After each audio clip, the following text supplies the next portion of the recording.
Oh, bub. Hello, everybody. Welcome back. Today, I am doing a web interview, or a video assessment is what it's called, for American Airlines to be a flight attendant. I reapplied to be a flight attendant a couple weeks ago after a lot of deliberation. I had been debating going back to flying and becoming a flight attendant again for quite a few months. And then when I went home, I flew, obviously, and it made me really miss it. And I seriously debated, like, I kept reminding myself of all of the cons of the job and like all of the reasons that I quit, and none of them seem to really matter anymore. The biggest reason being that it gave me migraines, but now they have a preventative shot for migraines, so I can just get that and be good. But yeah, so I've decided that I'm going to kind of try to film this process so that way anybody else who is interested in becoming a flight attendant can see real time what the whole process is like. And the last time that I did it was in August 2013, and things have changed a little bit since then, and I haven't, obviously I wasn't on YouTube at that point in time yet, so I couldn't film the whole process. I was just able to kind of sit down and rant to y'all about like how I went through. So yes, I reapplied. I did the web assessment where they ask basic questions, certain scenarios that you might be put in as a flight attendant, and I got the web assessment email like the day that I put in my application. A few hours later I got the email to take the web assessment, and then last week I got an email for the video assessment, which is essentially an interview,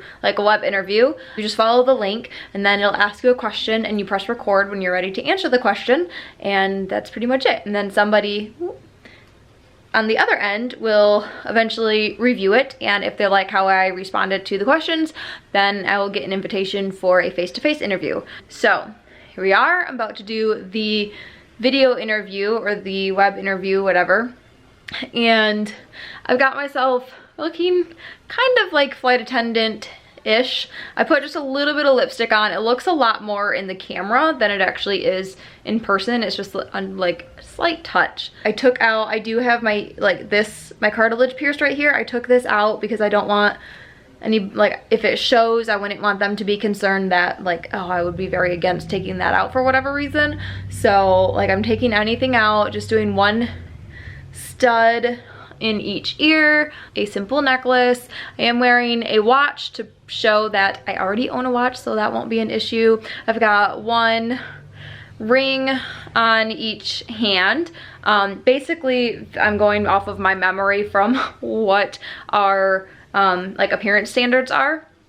I've got my hair out of my face. That is mostly so that I'm not tempted to touch it. I'm really bad about playing with my hair and fidgeting with my hair, so I'm just getting it out of the way. That way I'm not even tempted to mess around with it. They do say to dress as if it were an in-person interview, so I've just got this simple, nice olive green dress from H&M. All right, so we got the outfit out of the way. One more thing, actually, in terms of outfit and like makeup and whatnot. The video interview or video assessment is not the time to do something different with your looks. It's not the time to try red lipstick for the first time. It's not the time to do something different with your hair. It's just not the time. Otherwise you will get distracted. Like, you'll end up just looking at yourself the entire time as it's recording you versus directly into the camera. You'll keep getting distracted by yourself. So just keep it pretty simple. Talking into a camera and seeing yourself be recorded is already a very unnatural thing and something that takes getting used to. Yeah, now is just not the time to give red lipstick a go for the first time, because if you're staring at yourself the entire time, that's going to be distracting to whoever ends up watching the video. They're just going to notice that you're staring at yourself instead of looking into the lens. Speaking of distractions, when you do the video interview, so I've got my laptop here, a Star Wars puzzle here. Very important to have a Star Wars puzzle unfinished on the table. #1 priority here. No, I'm kidding. obviously.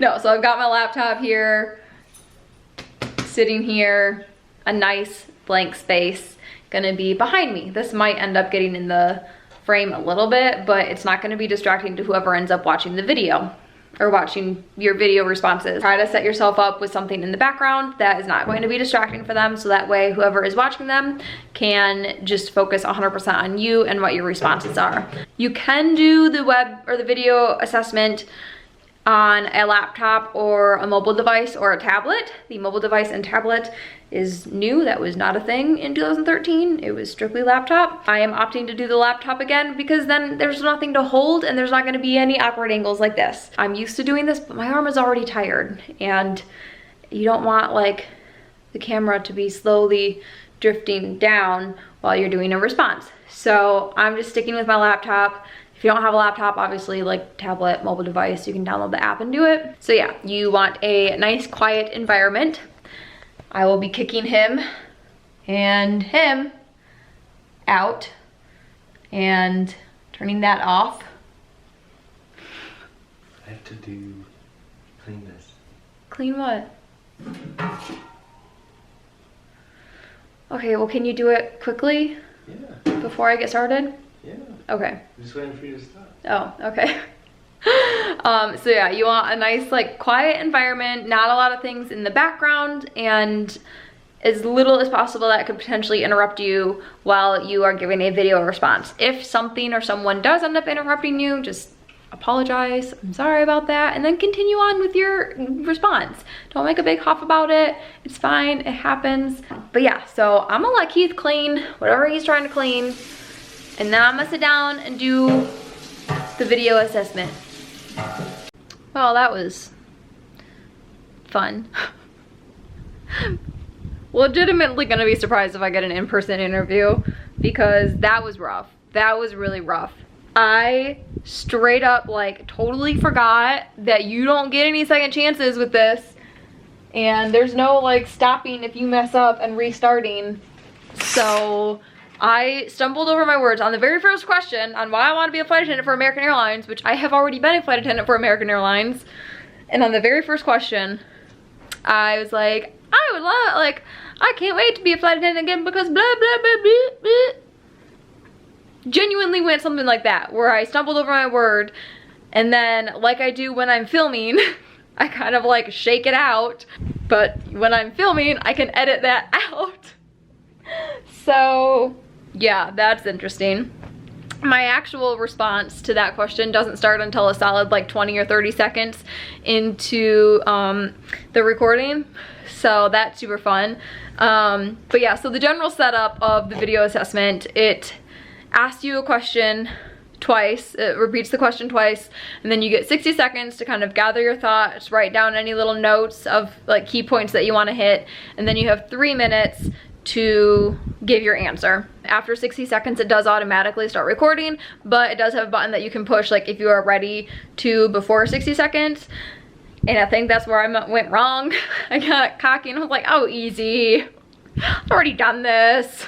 I've already got this in the bag. And then I just hit start and I was like, oh, this was a mistake.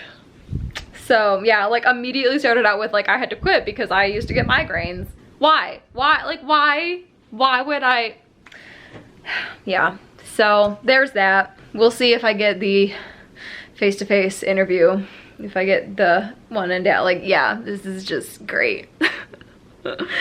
Anywho, so it asks you like 6 questions. Something about like good customer service that you've received, why you want to be a flight attendant for that company, how your recent work experience has prepared you for this job, something about relocating, and then something about tattoos and piercings.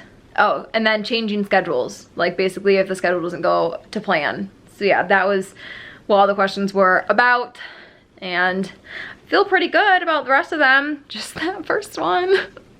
Like, American, I promise, I want to come fly for you again. Anyway, I hope this video has been helpful for y'all. About to be a whirlwind for me. I guess we'll find out if I got the job or not, or if I get the face-to-face interview. So I just get to stress about that now until I hear from them. Alright guys, thank you so much for watching this video. It's kind of a hot mess because I'm kind of a hot mess right now. It's fine, everything's fine. Stay tuned for the next one. Work hard, be kind, spread good vibes. I love you all. Goodbye.